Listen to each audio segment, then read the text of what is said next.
guess I play semi-pro, right? No, man, you worse. You Sunday League.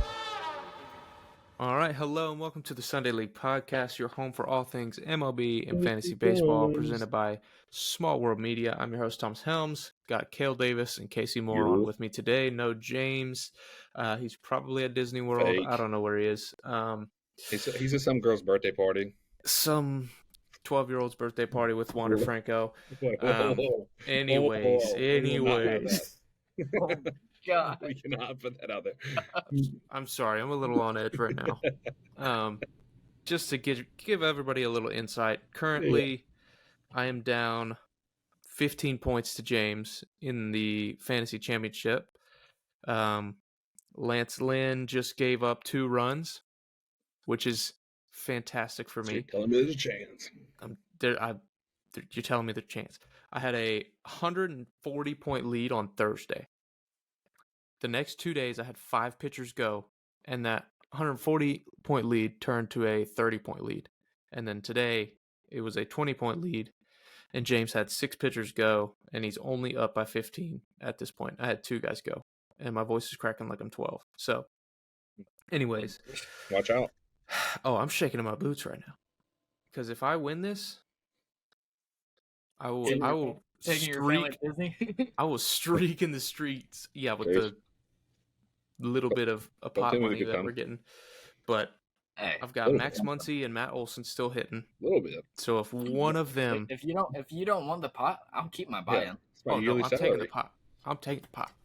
But if one of them would hit a home run or do something valuable, and if Lance Lynn doesn't do well and has a blow-up inning, there's a chance.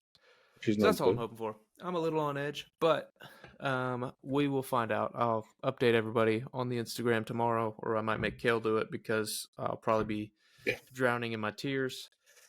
But that's the update from the championship. It's a tight one.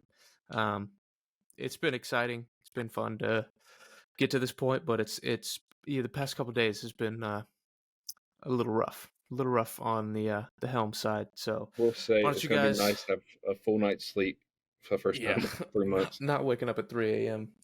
I was picking up pitchers.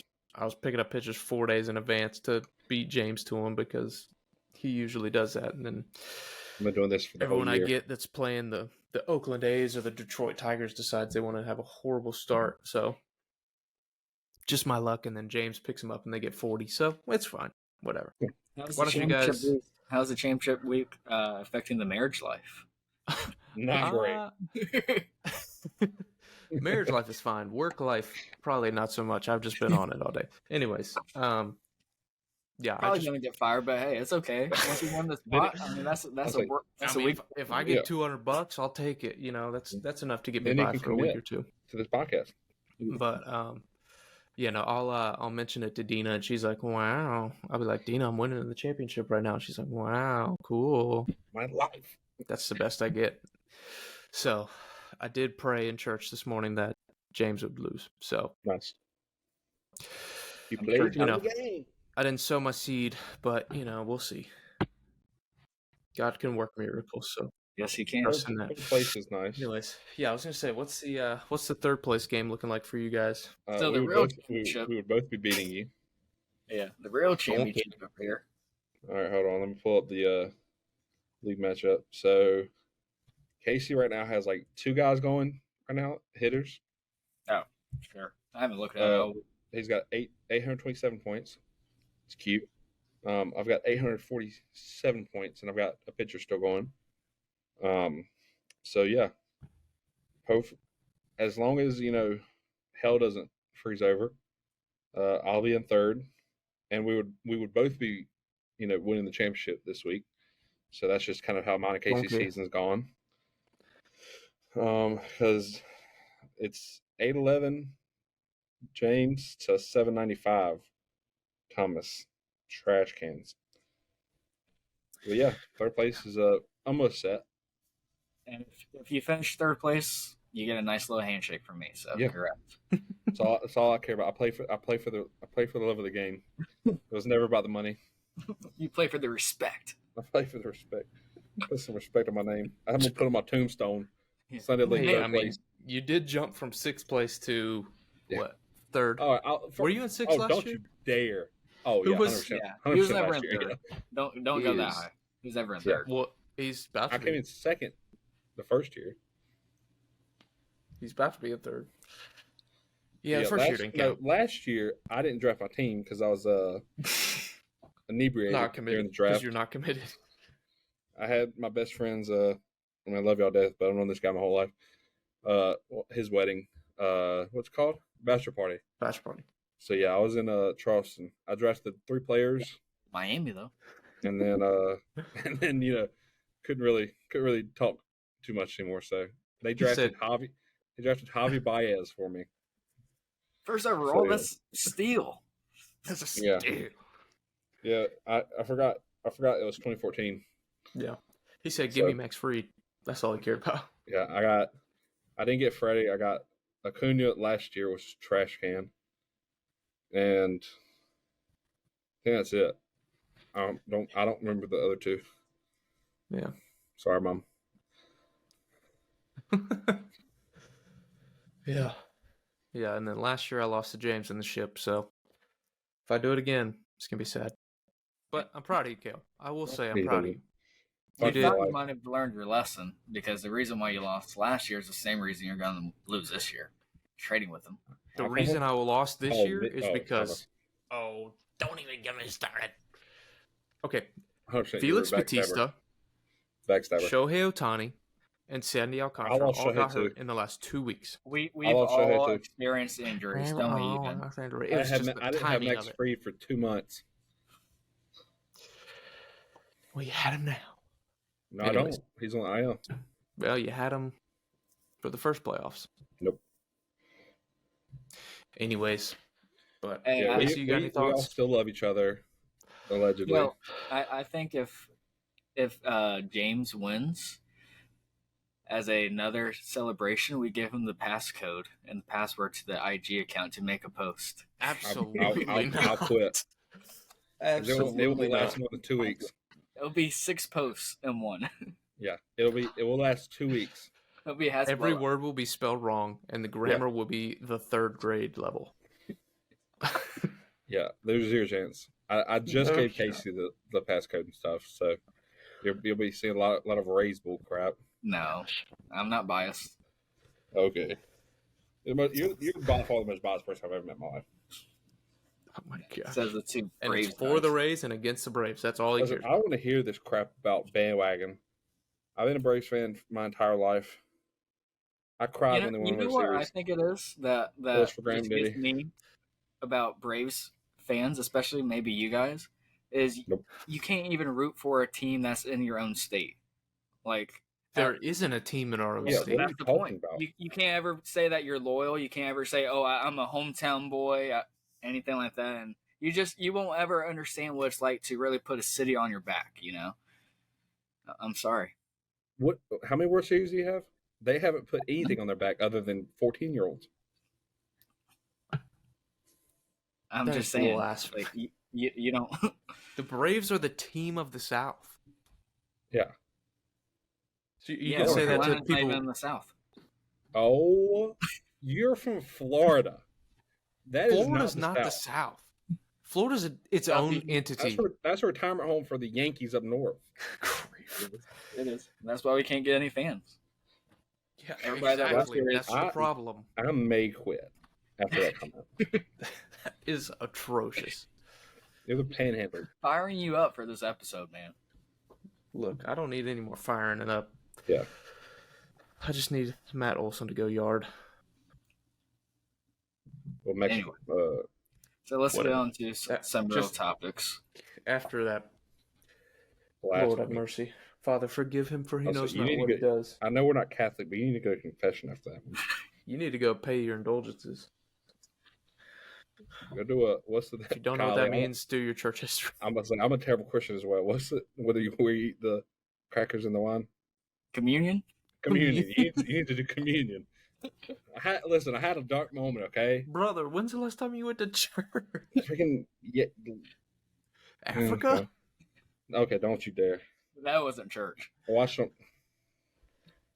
I watch on YouTube every Sunday. Okay. Anyways, Hey, that's I a live whole nother 45 minutes discussion. away. Anyways, Church isn't a building, you heathens. don't forsake the gathering. Anyways, Where there's let's not two or have more. biblical. Me and YouTube. Yeah. I got about 7 people in there with me, baby. Lord Me and the mercy. remote. Yep. Anyway. Hey, Anyways, real me, the Father, topics. Here Son, we Holy go. Spirit, baby. All right, Casey, your beloved Rays caught up some prospects. They got some news on a new stadium, which is exciting. Staying in Tampa or Maybe. staying in St. Pete. I know a lot of people wanted them to move to Tampa proper, North Carolina.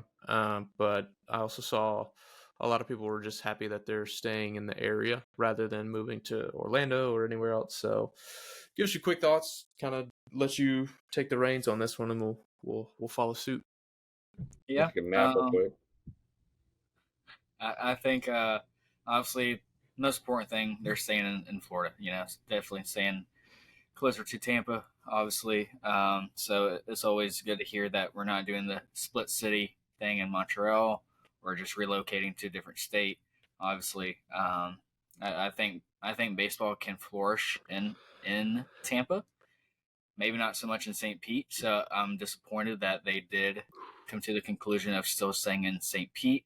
As a Tampa native, I know I would buy season tickets immediately if they would have moved to Tampa.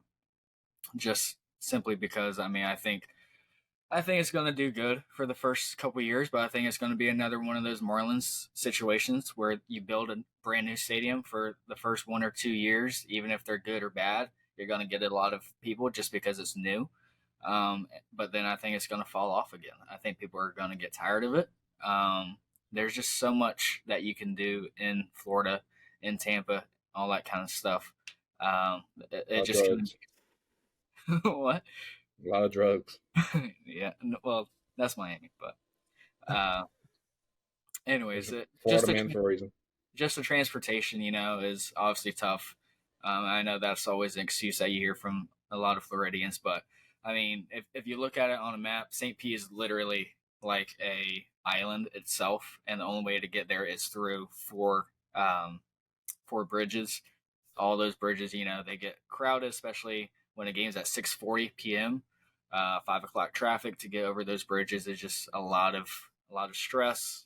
People don't want to make that effort, but from the renderings, it looks like it's going to be a nice stadium. I like the indoor outdoor. Obviously, it's not a retractable roof, but they are making it where like the glass panel or something can like be retractable, so you'll always have like the roof. It'll be kind of like a canopy, I guess you can say, where you can still get that breeze from the ocean front in. But I'm excited. Obviously the trop itself is disgusting, so it's exciting to see something new. But yeah, we'll see. I just heard a bunch of excuses on why there's no fans in the seats. And I just want to know when we're going to get tired of giving Florida a platform. Come to North Carolina where there's actual dogs who will go to ball games. There's nothing to do. False. Okay. You've been to Raleigh. You've been to Charlotte. Been to Greensboro. There's nothing to do. Been to Winston-Salem. There's You've been dogs. to Boone. You've been to the mountains. Yep. You got the beach. You got a mountain in Florida. You got the Tell mountains. You got the best of both worlds. It's the best state. So can't go cliff jumping in Florida. Yeah, sure you can. Ain't no cliffs to jump off of. Skyscrapers. Someone built them. We got ropes. City slicks. Anyways, that is something I have kind of developed an opinion on. Is I think it's kind of stupid. Like, yes, I get their big markets, like Florida, New York, California, but like I feel like the cities that have two teams, like New York and LA, always ends up with one really good team and one very disappointing team. Chicago as well. So I feel like they they're big markets, obviously. They want to cater to as many people. But like, why not build stadiums and build teams in Salt Lake City, Portland, like places that don't have Don't you that dare say sport Portland. in them? So, what'd you say? Don't you dare say Portland. Yeah. I'm just Portland saying. doesn't deserve a team, I don't think. No, they don't deserve a city. No, I second that. I think that's a Yeah. great point, Thomas. I'm right there with you. I think teams. I mean, you look from just my experience in my college days in North Carolina. All of those minor league stadiums are packed with people Yeah, they are. every single night. I think that would be a great opportunity for like the Charlotte Knights. I think that's a big enough city. I think, or maybe even Raleigh. Raleigh's They a got little the bit smaller, Panthers. Yeah. but I think they could still flourish there. But Yeah. especially yeah. like turning the Charlotte Knights Stadium into a actual MLB stadium, I think that's a great spot for a for expansion team possibly. But yeah, I like the Salt Lake City, Utah. I think that's a good place. But yeah, I'm with you right there. I don't think there needs to be double teams in double cities or the same city. I think Tampa and Miami is okay, but like two teams in LA. No. I understand like Florida and Texas because it's got to be Right. cheaper with no state tax and stuff like that. Right. But like New York, I mean, you can't tell me you're saving money staying in New York. You can't tell me you're saving money staying in California. No. So, which I get it with Texas and Florida, like those teams are at least 4 hours apart. right. Like Arlington, and I don't know how far Arlington and Houston are from each other, but I mean Tampa to if you came on Miami that road trip with us. Yeah. Well, whatever. Church Anyways, to lead people but at least they're far apart. But like being in the same city for me is like, is that necessary? And then when there was talks about putting a team in Orlando, I was like, Florida does not need 3 teams. That's ridiculous. So, and I mean, California's losing 1, so they'll be down to 3 or 4. Yeah, because they had 5. But once Oakland leaves, they'll have 4, which is still wild. Yeah. Granted, it is 75% of the West Coast, but and too, like anybody in the West Coast, like I don't understand why, like you said, like LA, I think, I mean, they got 2 teams in basically every sport, and LA is a big enough market where I do think you do make more money in that market. But like West Coast, like especially for baseball, there's always East Coast biased, because of time zones and blah blah blah. But like, I don't understand why. Gosh, who are the like San Francisco? Like they need to stay. Yeah, that's a good market. Oakland's leaving. San Diego is a great spot. Like San Diego is beautiful. And like California is big enough to where like they're all pretty spread apart. So like the north, middle, and the south. Right. But yeah, LA doesn't need 2 teams, but they're always gonna have 2 teams. Like you got the Clippers and Lakers, you got the Chargers and the Rams, and you got the Angels and the Dodgers. Yeah. But I don't know. I'm with you, Thomas. Like there's plenty of places, and like I swear North Carolina has like 30 minor league teams. Oh yeah, we're great. I've always said I think Carolina's 5th. You got the big 3 in California, Texas, and Florida. I'm talking like baseball, high school, all that stuff. Yeah. But then like New Jersey's pretty good at baseball, and then like North Carolina and South Carolina and Georgia. Like I mean, really like the whole South Bible Belt area is also baseball belt. Like I feel like that like region is football and baseball. Like nothing else really happens. Like yes, soccer and basketball. North Carolina's a hoop state, but I feel like in the South, baseball is just kind of ingrained in the culture. Whether it's you play or you go watch and you understand it. So that's why there's so many minor league teams in this area. Like, so I think because of the weather's nice too. Oh yeah, that too. Like, when I lived in Detroit for that year, like I learned so much because I'll never forget. Like I was umpiring because that's how you get extra money and stuff. And I was umpiring, and I was like, how I was talking to the first baseman because I was in the field. I said, so what grade are you in? I'm thinking he's like 13. I thought it was 13U. He goes, I'm going to my junior year of high school. it was a 16U team. I was like, oh my gosh, they're just not as good because, like you said, the weather. Like they can only be in outdoors for like maybe 6 months a year. Yeah. So it's tougher up there. That's why football is big up north and basketball and stuff. Yeah. So yeah, honestly, like going back to your point, Casey, of Tampa being a good area, like I'm surprised. Like it has to be only geographical of where the Trop is that the Rays don't have packed out stadiums every night. Yeah. Because especially, I mean, we went to Greensboro, half our team was from Tampa, if not more. So it's like all those guys and how much baseball culture is around Tampa. Like I'm surprised they're not, selling out to games. But to that point, all those guys that were from Tampa that went to college with us, probably more than half of them weren't even Rays fans because you have all these people move, all the snowbirds, from New York, from Michigan, from Chicago, all like retiring or like moving down here for half of the especially year. now with a lot of jobs moving down to Florida. More people are even coming down here and like when they're legit and when they are big fans of like their New York Yankees or the Cubs and stuff, they're not going to change their allegiance to the Rays, So you see a lot of that. But to your point, yes, it is 100% geographical. This new stadium isn't going to change anything. I don't think. I even watched a video the other day.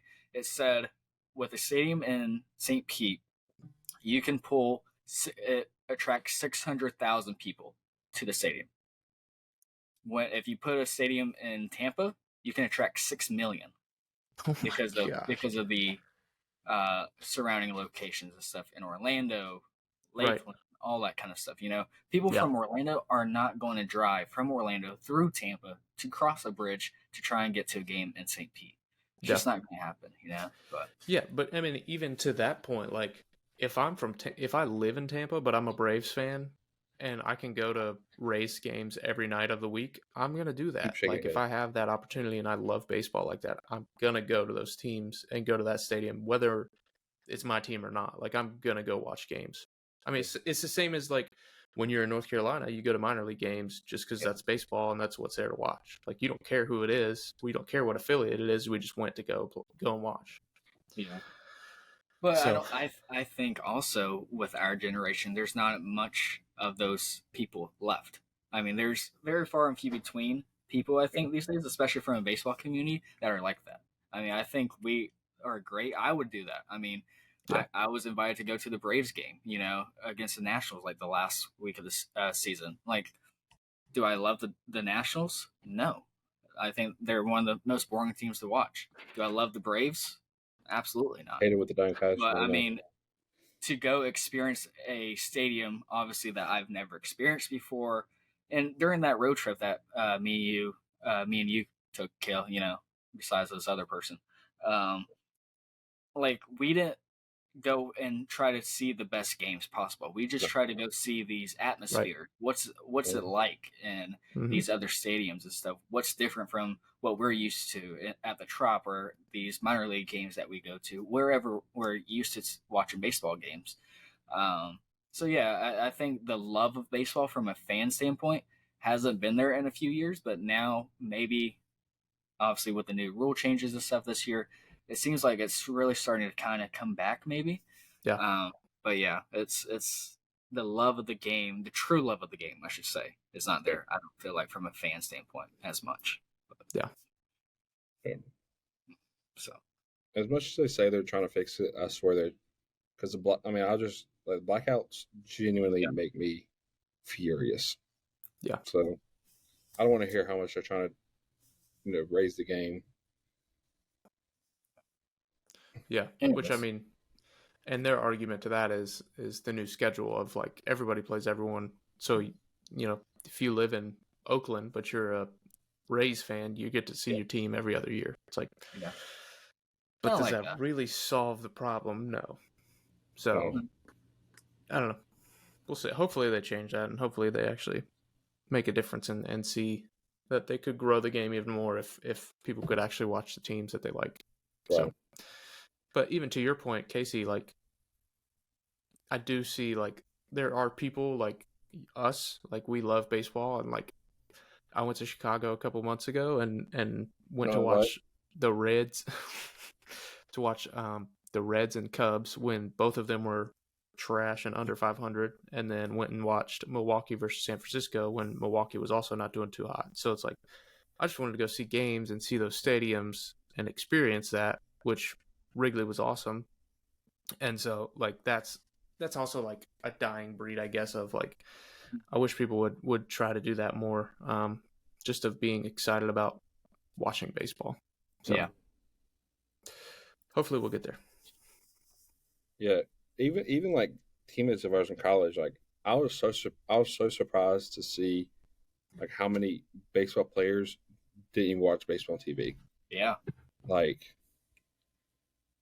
grow up here and like sit down for 3 hours and focus on something, other than your cell phone for a couple hours. But it's just we're so trained to care about what's going on and crap like that. But I do think I will say like this year I enjoy like the pitch clock and all that stuff because I did get tired of watching like relievers walk around the mound 3 times between every pitch and stuff like that. I do enjoy that aspect of it, but I don't know, we'll see. I think I mean the ratings show that baseball is growing, Yeah. from what it was a couple years ago. So we'll see. Mm-hmm. I also think like more teams being in contention adds to that as well. Mm-hmm. Like, because how many people from Cincinnati have just chosen not to watch baseball the past few years, Right. just because there's nothing to watch, like there's nothing to root for. So I mean, or even like people in Pittsburgh right now, there's nothing for them to cheer for. There's nothing for them to watch. Why would they watch? But I don't know. I think that has helped to it, and I think if they can find a way to make not even the playing field in like a socialist way of like everybody's got to be even, but like in a way of like having competitive balance and things like that, like salary caps and salary minimums that I think they've tried to implement, I think does help and will help in the future. But that's my thoughts. Well, Anyways. I heard minimum. Like I don't think because like look at the like Mets and Yankees are two of the highest paid teams in the world, and they were they didn't make the playoffs this year. But I do think it should be a minimum like pay floor, I guess it would be called. I don't know. Yeah. But like because I mean, as much as like Oakland still had fans and stuff, but it'll be like if I lived in Oakland, it'll be hard to watch that team every day. Yeah. Like because you just never know who's gonna. They never pay their players. Everybody like Matt Chapman and Matt Olson was, the duo for a couple of years, and they both are gone. So like you just have to pray that you draft good every year, which they've done pretty decent at. But I don't know. Speaking of drafting good and young guys and everything, kind of to the point of the Rays again, Junior Caminero getting the call up. Obviously, our number one prospect looks the part. 20 years old, one of the youngest, our second youngest guy that we've ever called up, other than BJ Upton. So looks the part, I think he's going to fit in good as a third baseman, possibly a shortstop. I don't really see it that way for a long haul, but he's had a good 2 starts so far. He's been DH in both, a couple hits, an RBI, but yeah, excited to see him. But I think that also kind of opens us up to a bigger conversation of what does bringing up a big prospect kind of momentum way does it bring to a team, especially in a playoff contention, playoff run, all that kind of stuff. When obviously the whole system, whole team knows, the whole organization knows who's coming up, who's hot, who's not, all that kind of stuff. What does it mean to a team? Do y'all think? You can go first. I mean, I definitely think, especially if it's a high-profile guy, like a guy that like probably guys on the team are like, why is this kid still in the minors when Joe Schmo's over here playing third base? Like that could be definitely a huge boost. And you look at the Braves last year. Sorry to bring them up again, Casey, but every single guy on that team says the minute Michael Harris came up was the minute they flipped the switch. You know, that's as soon as he came up, that's when they started charging back on the Mets. That's when they came back from 10 games back. And every single one of them said Michael Harris was the reason they did that. And I think it's a little bit of youth in the dugout, a little bit of excitement, a little bit of, you know, he hasn't had a taste of the big leagues. He's just happy to be there and just wants to play. Like, I think a lot of guys, especially older guys who have been there for a while, can sometimes lose the love of the game, not in a huge sense, but it's just kind of at that point, it's their job. You know, they're coming to work every day and they're doing their job. But, you know, for a guy coming up that's 21, 22 years old, he's excited to be there. It's the first experience of everything. So I think that kind of rejuvenates a team, especially with a lot of veterans, of like giving them that reminder of, this is why I'm here. Like, I'm here for the love of the game. Like, I get to play a kid's game every day and make millions and millions of dollars. So why don't I go out and have a good game? So that's kind of my thoughts on it. Yeah, I mean, it's basically like you hear teams talk about like all the time, like they love the trade deadline because new faces. It's like something so fresh, you know, look on life and stuff like that. And like I said, I mean, it's almost like your team saying that they believe in you. You know, like that you're adding to the team to add to your potential win. But I still think it's like just the biggest thing is just having because as you know, like seeing the same faces every single day gets really old, just human nature. And just knowing that like you said, Casey, like a younger, because it's usually like younger guys and stuff like that that are like playing for the love of the game and not for a contract or not for this or that numbers, just to win the ball game. So I mean, it's a jolt of energy, man. And I think it's huge. Like, I mean, look at Texas. You know, they were slumping, and the young kid came up, and I mean, they've been hot. They just swept the Mariners. So, What do you think the message is to these young players, take Junior, or even the guy for the Rangers? I can't think of his name right now. What is it? Evan Carter, is that right? Yeah, Evan Carter. That's right.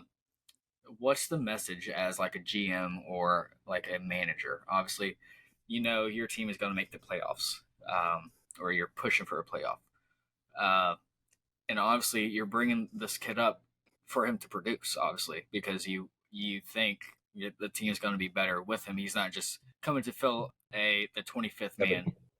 Yeah, Evan Carter. He's not just coming to fill the 25th roster spot on the team because somebody got injured. He's coming out to produce, you know. mm-hmm. What does it say as an organization, obviously going into a playoff run of like, hey, we're counting on you, you know, like we're putting all of our chips kind of on the table, and it's kind of not really up to you, but you know, you're going to be a big part of this push. You feel like it's pressure? You think it's as a player, you think it's just another chip on your shoulder to say like, let's go after this thing, or what? I think that's where scouting and stuff come into a big role. Because, and I think the best teams look at stuff like that. Like, ask the coaches, ask, you know, everybody, like, what's this guy's character?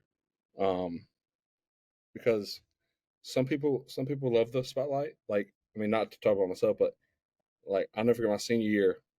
You know, I had a pretty down year, but it was like it was near the end of the season, and I was up with a chance to win the game, and that was the most comfortable I ever felt in my life. Like, I just love the spotlight. Not the spotlight because I love the pressure, and like there's some people cut that way, and there's some people who aren't. And we see that a lot. We see that sadly more times than not. They get scared and stuff like that, but it's all in the scouting and like, you know, the resume, of players, and it's different for everybody. Mm-hmm. I mean, I think we look back at Juan Soto when the Nationals won the World Series. Right. You know, I mean, he was just a spark to that team, and exactly what they needed. You know, that was an older team, and they bring in a fresh new face, a young stud. You know, and he goes out and balls out for them. and leads them, honestly, kind of leads them to the World Series. Yeah. Besides the starting pitching, obviously. Yeah. But yeah, maybe we'll see. I'm excited to see all the young stars in the postseason this year with the Orioles, young guys, Gunnar Henderson, Evan Carter, like you mentioned, Thomas. If they can hang on for the wild card, They might just hang on a lot for the of guys. division. Yeah, Texas is leading the West right now. exactly. So we'll see. And There's what, 5 games left? 6 now, 6 left? 6 or 7, I think. There's an off day, I think, in between all the games, but even if the Reds sneak in, I mean that's a super young team with all up and down that whole roster. I think it's just going to be a really exciting playoff push that we haven't seen, or not even playoff run for every team that we haven't seen in a long time. I think we've kind of gotten used to the same teams over and over again for the past 4 to 5 years or so. Same faces, they've been there, they all look comfortable, and now we're really seeing like this big youth movement, just pushing those kind of players out and saying, we're here to stay. Let's go get this thing. I think it's going to be a really fun playoff. Yeah, I mean, it's like a whole new generation. Like, your Miggies, your Verlanders, your Scherzers, they're kind of on their way out, and then you're getting all these new guys coming in that are making a difference. So I'm kind of excited. It's bittersweet to me to think about that. Like, it's like the guys that grew up. Yeah, like that's my childhood is watching these guys play, and then now it's kind of ending. Makes me realize I'm old because now the guys coming up are younger than me and making millions of dollars playing baseball. But yeah, I mean, I'm really excited. I think it's going to be good. I forget my train of thought. I forget what I was going to say. Shoot.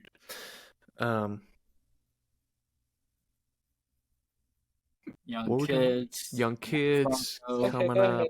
Oh, yeah.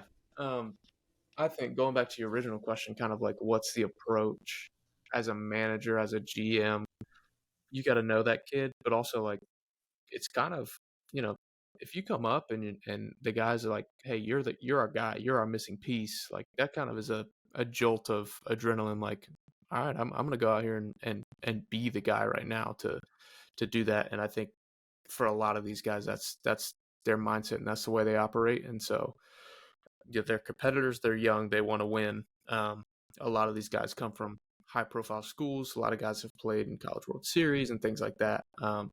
So it's just kind of at that point they know who they are, and then you call them up at this point and you give them the keys to the castle almost, and they just go and play. So I think keys to the castle. But that's why I think Brandon Hyde has done so well. Is I don't think he puts added pressure like you've got to perform, but it's like we expect you to come up and be who you are. Like that's why I think they call a lot of these guys up at this point in the season. It's like we know who you are, we know the type of player you are. We're not asking you to be anything different than you are. So we just want you to go play and be who we know you are. So I think with that mindset of like they know who they are, they're given like the biggest opportunities late in the season. I think that just comes down to who the player is. So. And you gotta know your roster. Yeah, exactly. How will the roster, mold around him, and how will guys? Because obviously, if you bring this guy up and put him in a spot, that means somebody's on the bench. That's been playing for a little bit. So I second that for sure, Kale.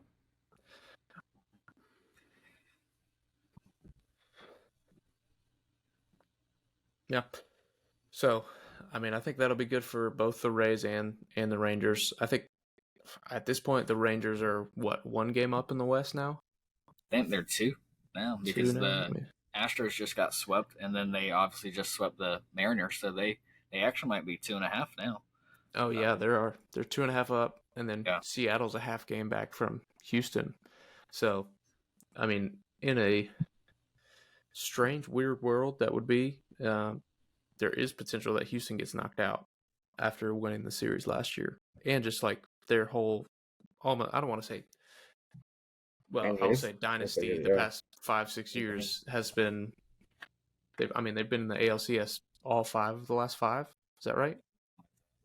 Something like that. So that'd be interesting to see them knocked out. And then you get Seattle, and who's been in the playoffs once in the last 30 years almost. So we'll see. Get new Wi-Fi. Kale, what you think? I don't know what you said. What do you think about the way the AL is going to shape up? You think Houston's out, or you think they're going to make it? No, I think they're gonna make it. I still say I can still keep my original. I think Seattle's out. Seattle's out. That's hard to say. Oh, Well, it is, and it's Seattle strictly still has because to- of George Kirby, for the record. Well, well, and Seattle has to go back and play another 3 games with Texas. Mm-hmm. Yeah. And okay, here's the here's what I kicker. forgot about is the Mariners and the Astros play a 3-game set starting tomorrow. And then I So- think the Mariners go back to Texas or something, right? Or Texas plays Astros. Yeah, they go back to Texas after this. We go back to Texas. Okay. So if hypothetically, if the Mariners sweep and then go get swept again, they could be out, even though they just swept the Astros. But we'll see. I think it'll be probably one of the most entertaining series of the year to watch. Yeah. There's definitely a script to for sure. to the MLB Yeah, for sure. season. I mean, no way this lines up without a script. But 100%. hot topic, possibly. Uh-oh. Here we go. Do we Bryce say, Harper 500 moments. not yet.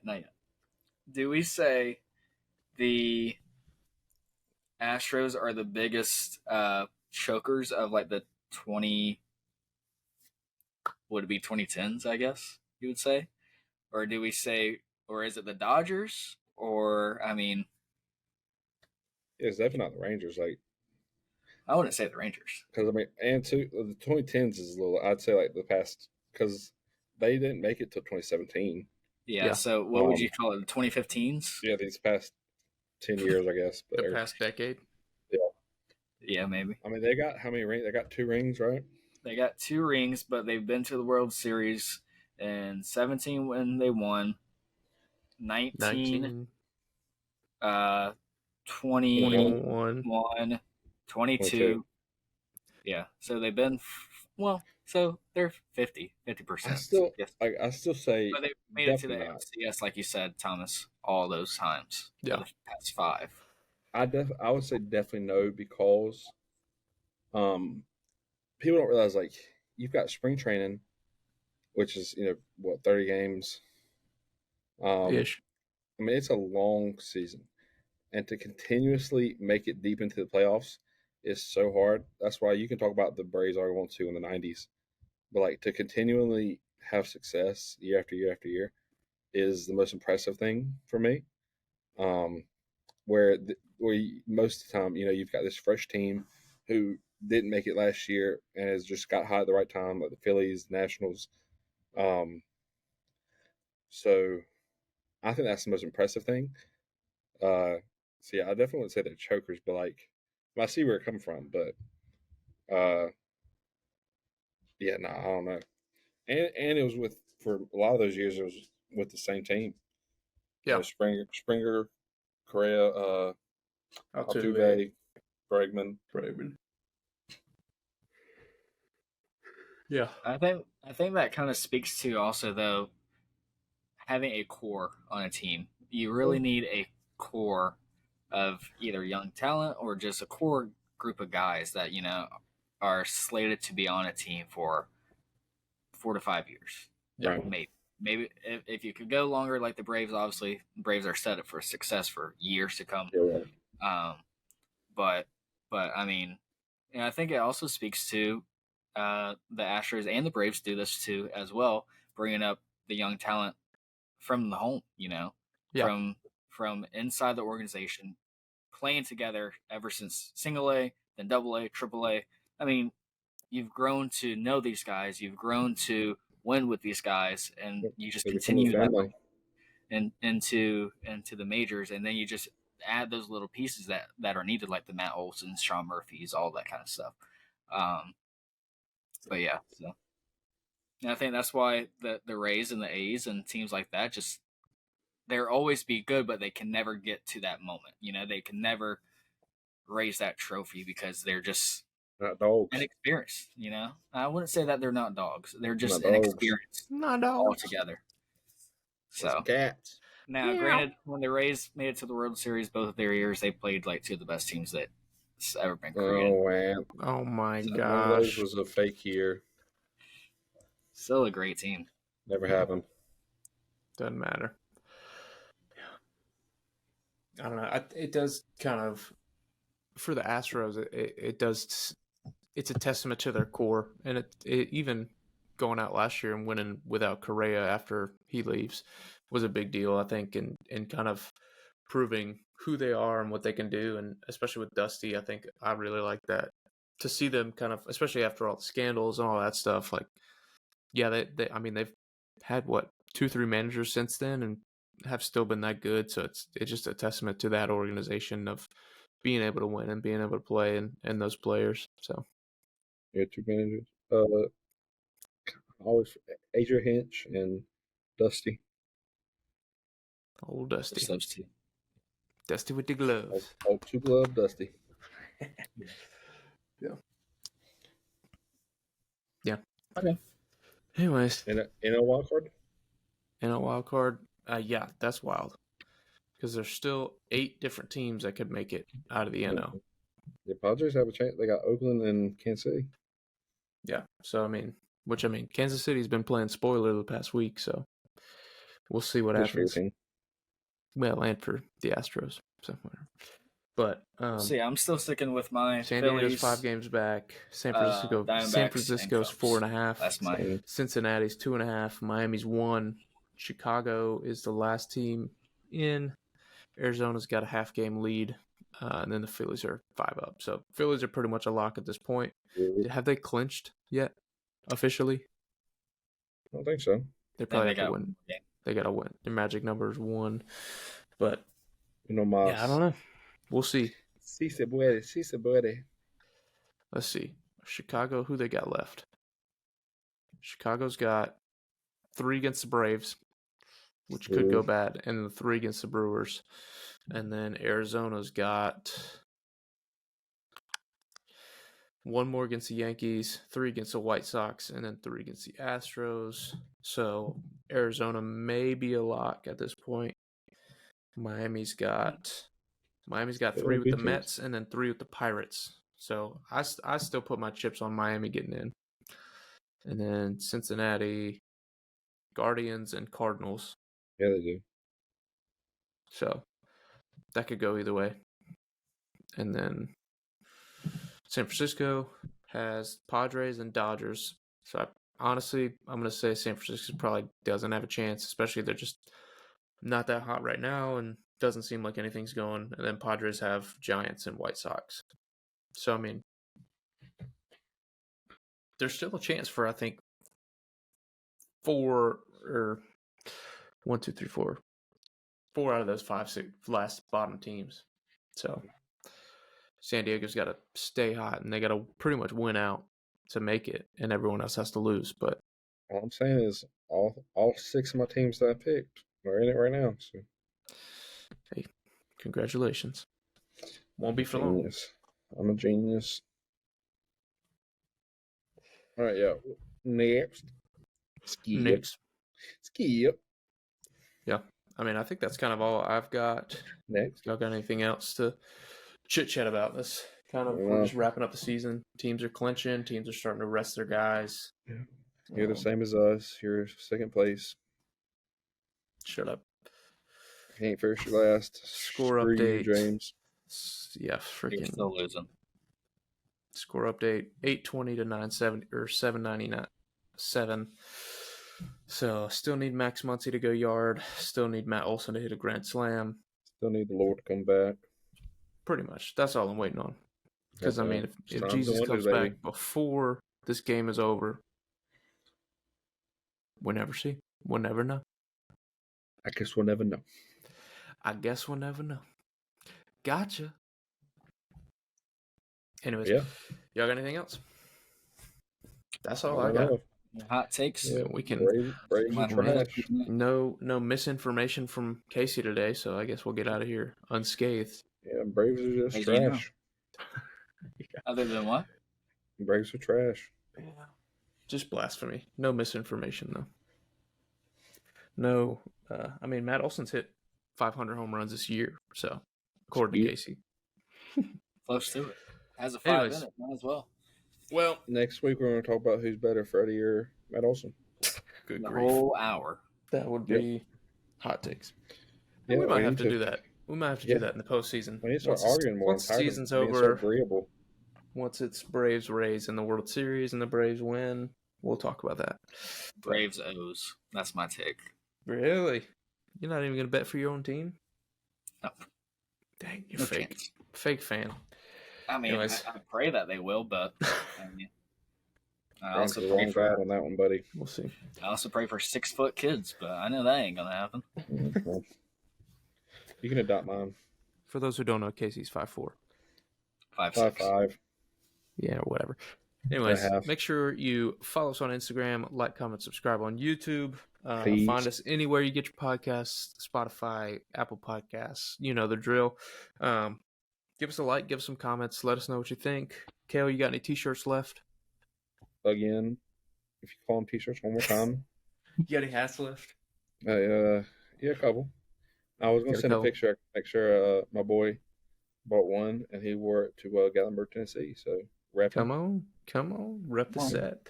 Anyways, so share us on your social media if you like what we're doing, if you appreciate us. Please help us so we can quit our day jobs. But anyways, that's all we got. Love ya. Love you. Bye. Bye. I got you. Love you. Bye.